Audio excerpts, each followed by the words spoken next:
Witajcie, dla mnie nastał czas na wysiew dyni, patisonów, kabaczków oraz jednej lub dwóch cukinii. Prawdopodobnie jeszcze coś znajdzie się w tych moich zasobach, a co wykiełkuję, to gdzieś posadzę. Najważniejsze, by rośliny wykiełkowały. Później będę się martwiła, gdzie posadzić. Na ten sezon starałam się mieć takie rarytasy. Ja ogólnie nie jestem z tych osób, które lubią jeść dynie, ale lubię oglądać, jak rosną, na tyle, że chciałabym wyhodować bardzo, bardzo wielką dynię, no i bardzo, bardzo dużego kabaczka, ale nie aspiruję do tego, by paręset kilo ważyły, tak jak, prawda, szacowni panowie i panie, giganciarze i giganciary, powiem żartobliwie. Ja po prostu chcę mieć materiał nasadzeniowy, tak jak w tym przypadku, który tak jakby sam tą roślinę do jakiegoś wzrostu popcha. To tak oczywiście żartobliwie cały czas, bo to jest dla mnie, wiecie, zabawa, przygoda. Oczywiście też uczę się jeść tych dyni. Na pewno znalazłam dwa sposoby podania, a w zasadzie trzy. Trzeci to stary jak świat, ale za chwilkę o tym. Pierwszy sposób, jaki jest? Otóż dynię kroję w kostki i zamrażam. Potem dorzucam do gularzu, tym samym zagęszczam. Mrożę na czas zimowy. Wiadomo, na bieżąco, jak jest świeże, to się zużywa na bieżąco, tak? Drugim sposobem jest zrobienie zupy krem z mleczkiem kokosowym, niebo w gębie. A trzecim, jakże apetycznym, jest konsumpcja pestek. I słuchajcie Państwo, zaraz opowiem pokrótce o niektórych odmianach, tak z grubsza. Każdy zna wygląd pestki dyni z uprawiających. One mają różną wielkość, różną barwę, różny kształt. Ale ja od zeszłego roku dowiedziałam się o istnieniu dyń bezłupinowych, bezłuskowych. Spróbowałam pestkę z takowej dyni. Była to prawdopodobnie Olga.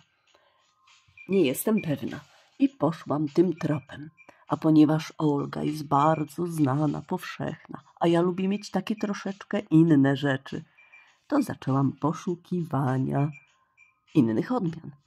U nas w kraju jest jeszcze dynia Junona. Większość dyń wygląda właśnie w ten sposób. W pasy, pomarańcz z zielenią. Udało mi się, i spójrzcie jeszcze proszę, tak wyglądają nasiona z Junony, nawet białe. A obok udało zdobyć mi się odmianę rzadką. Nazywa się Apetit. I jak wyglądają nasiona?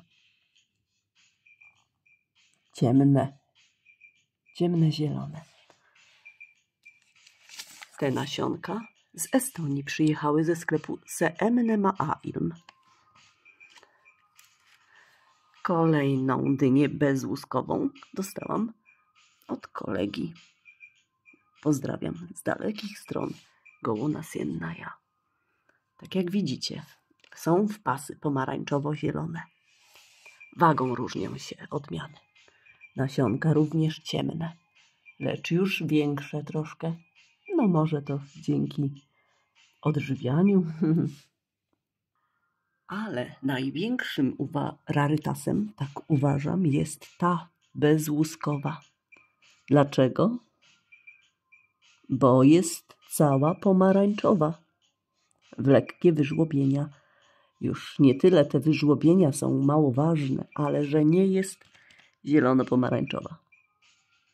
I nasionka są najjaśniejsze z tych czterech. odmian. Jasnozielone. To takie odkrycia, bo przecież jakże przyjemnie jest wyłuskać dynię, pestkę przepraszam, i ją skonsumować, niż męczyć się tu pazurami, odłamywać, prawda? Dlatego polecam, spróbujcie Państwo, jak macie miejsce w ogrodach, na działkach, jakąkolwiek odmianę bezłupinową kupić. A te nasionka przyjechały z Holandii.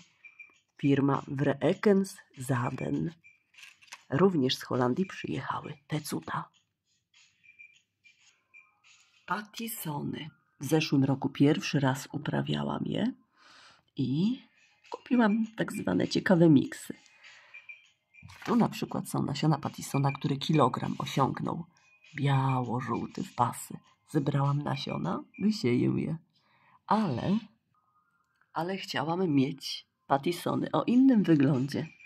I również właśnie z tej firmy Vreekens Zaden zamówiłam takie. Czy takie będą rzeczywiście? Spójrzmy na wygląd. Różnią się troszeczkę. Nie są tak pękate jak te z mojego kilogramowego. I tu jest cudowny rarytas. Jugosłowian Fingerfruit Green Skinnet. Fajne, co? To są jego nasiona. Ale o takimże wyglądzie wspaniałym, lecz o kolorze kremowo-żółtym jakby, znajdują się tu nasionka. I to od sprzedawcy z Węgier, Vale Irak Exotics albo Valrcade. Pięknie dziękuję, thank you. Tak, to była przesyłka, która pierwsza nie dotarła i sprzedawca wysłał mi jeszcze raz. Pięknie dziękuję, thank you. Także dwa takie rarytasy. No zastanawiam się, czy one naprawdę takie piękne, palczaste wyrosną. W tym miejscu znajduje się jedyna cukinia. Myślałam, że jest rarytasem, bo ja tak nie uprawiam dyniowatych. Też 2 lata temu pierwszy raz uprawiałam i w zeszłym roku. No i tutaj, wiecie, taką długą z naroślami znalazłam. Myślałam, że to jest rarytas, ale można ją spokojnie w kraju kupić. Rogosa friulana zucchini. Cucurbita pepo, rodzina. Nasionka małe, pękate. Też od sprzedawcy z Węgier. A teraz dynia. Zobaczcie, o takim pięknym kształcie. Z Holandii. Zapraszam na filmy, gdzie prezentuję nasiona od różnych sprzedawców z różnych krajów. I słuchajcie, 9 kwietnia wysiałam na próbę tą dynię. Tą i jeszcze jakąś. I 2 dni temu, proszę, triambl wykiełkowała. Ta.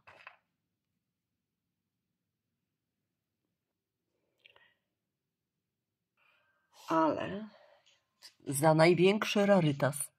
W sumie to same tu są rarytasy, ale wiecie, naprawdę, ja tej nigdzie nie znalazłam. Uważam właśnie tą za największy rarytas. Guatemalan Green Ayot. Dlaczego? Nie ze względu na kształt. Ze względu na kolor miąższu. Nieapetyczny, zgniło-zielony. Nasiona różnią się wyglądem od pozostałych dyń. Od nasion dyń pozostałych. Kształt też super, no nie powiem. Także to jest fantastyczne cudo, tego nigdzie nie mogę znaleźć więcej. To natomiast dynia, która dziwnie wygląda. Ona jest podobno niedobra, podobno na paszę dla zwierząt lub do szczepienia roślin nadaje się. Taki wygląd nasion. Słuchajcie, ja tu proszę przetłumaczyć sobie, najechać tłumaczem, aplikacją, takimi, wiecie, które ze zdjęć nam tłumaczy. Tu proszę jest to. To jeszcze odwrócę. Tu mamy kilogram do 2 kilogramów.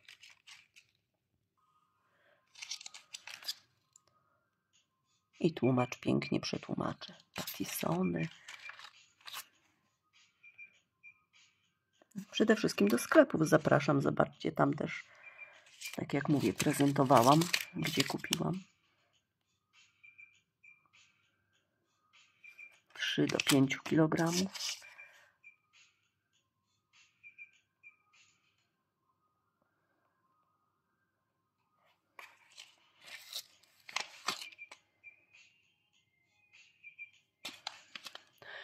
No co, teraz dalej.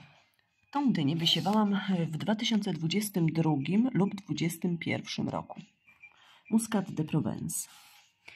Nie było takiego wyglądu dyni. Nie pomyliłam się na pewno. Zostały 3 nasiona, które wyjęłam. Spójrzcie.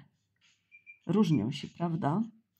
Więc możliwe, że tu jakaś pomyłka nastąpiła, nie wiem. I możliwe, że ten wygląd, który widać, uzyskam albo z tego, albo z tego. Będę musiała oznaczyć nasiona. Zobaczymy. Teraz dalej. Dynia Tytan. Tu również nie było podobieństwa. Troszeczkę. A zobaczmy, co tu piszą. Z tej dyni do 200 kg przy odpowiednim nawożeniu można uzyskać, a przeciętnie 90 do 140 kg. Ja to wcześniej przetłumaczyłam. A teraz cudo, rarytas. I z tego opakowania wysiałam w 2022 nasiona. Pozostały mi 3. Wiecie, wygląd nasion był deko różny i różne kawbuzy uzyskałam. Kawbuzy, czyli jak tłumaczyłam tłumaczem elektronicznym, kawbuza uzyskano z połączenia, ale nie pyłek na pyłek, tylko w laboratorium. Dyni i arbuza. W ogóle nie smakowało jak arbuz, jak dynia po prostu. I był różny wygląd. Miałam 4 kawbuzy, każdy inaczej wyglądał, z czego jeden z nich był bardzo podobny do arbuza lub troszkę do tej dyni. Bardzo późno zawiązał się ten podobny do arbuza. I wiecie, zebrałam z niego nasiona, wysiałam w kolejnym sezonie i nie wyglądał tak jak jego rodzic. To taka ciekawostka. W tym roku znowu odnajdę tamte nasiona o wyglądzie arbuza, wysieję oraz te 3. A teraz przejdźmy do tego, co tu. To są te same odmiany. Muscat de Maroc. Ta sama odmiana, udało mi się ją kupić z 2 różnych źródeł. Z Chorwacji. Taka etykieta to nasiona z Chorwacji. Tu też. Croatian Seed Store. Zapraszam na stronę internetową. Zobaczcie, co mają w swojej ofercie. Mnóstwo razy tam kupowałam. Bardzo trudno jest kupić tą dynię. Poza Unią Europejską jest, ale to się wiąże z kosztami, z cłem. A tu od sprzedawcy z Węgier. Valeriak Exotics albo Valerycade. Nasiona do siebie są podobne. Te z Węgier bardziej białe, z Chorwacji bardziej kremowe. A to jest przepiękna dynia. Ja widziałam na festiwalach dyń, arbuzów, roślin, w ogóle warzyw dyniowatych w Stanach Zjednoczonych. Tam są gigantyczne hale, wiecie Państwo, porozkładane dary jesieni, że tak powiem.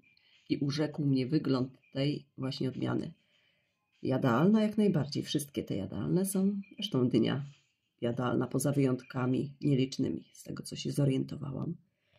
I wiecie, kolorowe narośla, brodawki ma. Fantastyczne, kolorowe. Kupiłam z 2 źródeł, by porównać, jakie odcienie będą. A teraz fantastyczna dynia.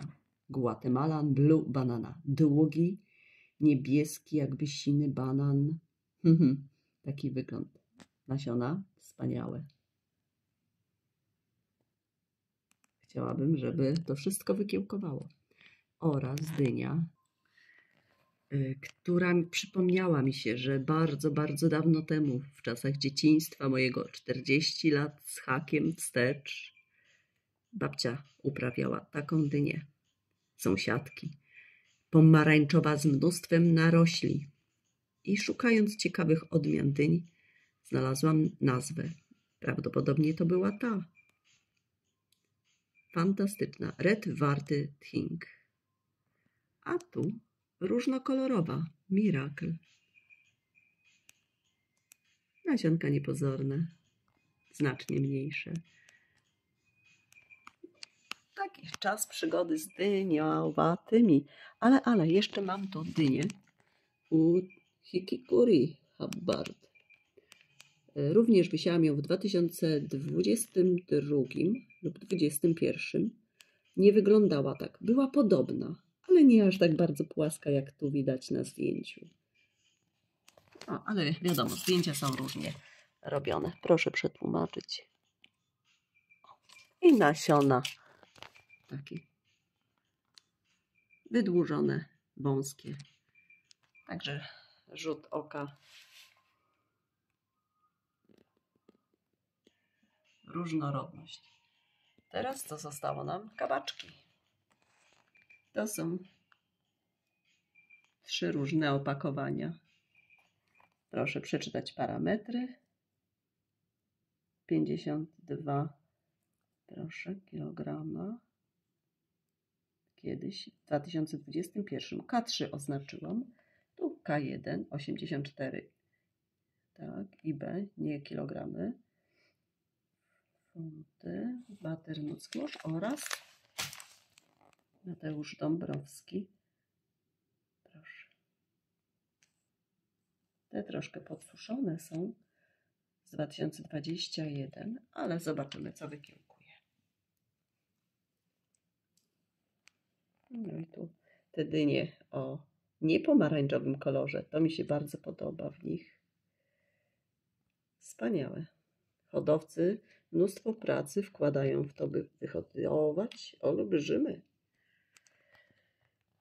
Także słuchajcie Państwo, zachęcam chociażby dla nasion spróbować dynie uprawiać bezproblemowe, niewielkich rozmiarów, zdrowe jak najbardziej.